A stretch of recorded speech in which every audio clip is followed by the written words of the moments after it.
بسم الله الرحمن الرحيم. ازيكم حبايبي؟ اهلا بيكم. يا رب تكونوا كويسين وبخير يا رب ان شاء الله. النهارده هنعمل شويه قرقش بقى كده لزوم الشتاء بقى والقعده قدام التلفزيون. جبنا بقى كيلو دقيق، بس قرقش جميله جدا. كيلو دقيق ومعلقتين شمر حاصه كده من غير ما يبقى ما تعمليه في المطحنه ولا حاجه، شمر سليم زي ما هو، ومعلقه سمسم ومعلقه سكر وذره ملح صغيره كده، وحطينا بقى معلقه خميره كبيره كده حلوه على معلقه سكر في ميه فتره كده عشان ايه الخميره تتفاعل، وهنقدح السمنه.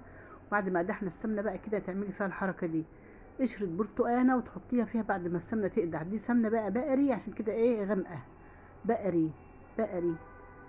هي البقري بتبقى صفرة وما قدحتها كده بتبقى غامقة، فقشرة البرتقانة دي بتحوش اي ريحة لأي حاجة خالص، تخلي الطعم جميل تحفة.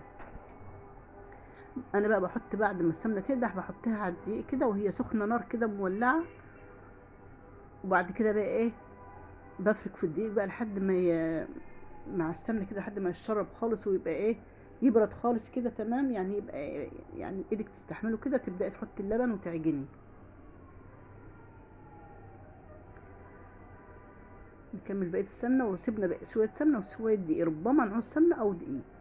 تبدأي تفركي فيه كده بقى لحد ايه تفركيه كده لحد ما تحسي بقى ان هو كل العجينة بقت خلاص كده تمام، وبقت دافية في ايدك كده تقدري تستحمليها. تحطي اللبن وتحطي الخميرة، نحطي بقى اللبن شوية بشوية كده ونعجن. تعجني كويس، تعجني عادي العجين العادي يعني مدة 15 دقايق كده ولا حاجة كده تمام اهو. نبدأ بقى نحط كمان لبن، لو عاوزة لبن هتحطي، يعني هي خدت حوالي كوباية ونص لبن.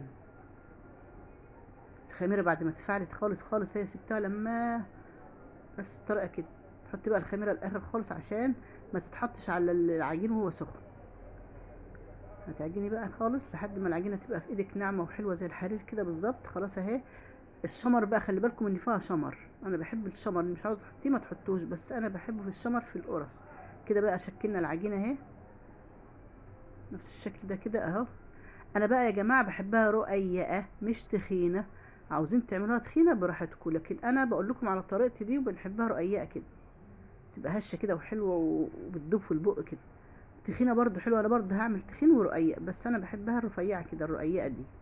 عاوزة تعمل رقيقة رفيعة عريضة براحتك خالص، انا بحب الطريقة ديت، ولو اللي عاوز يجربها هيتبسط منها جدا. شايفين العجينة الجميلة دي؟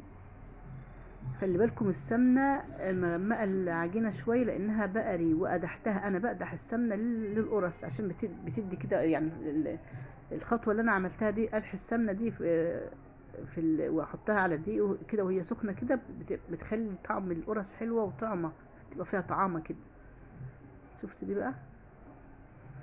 جربوا بس الطريقه دي هتعجبكم ان شاء الله. بقى هنكمل بقى عشان ما اطولش عليكم الفيديو اهو بنفس الشكل ده كده، وبعدين طلعت من الفرن على درجه حراره 180 او 170 نفس الشكل. هي على فكره هي حمرا عن كده.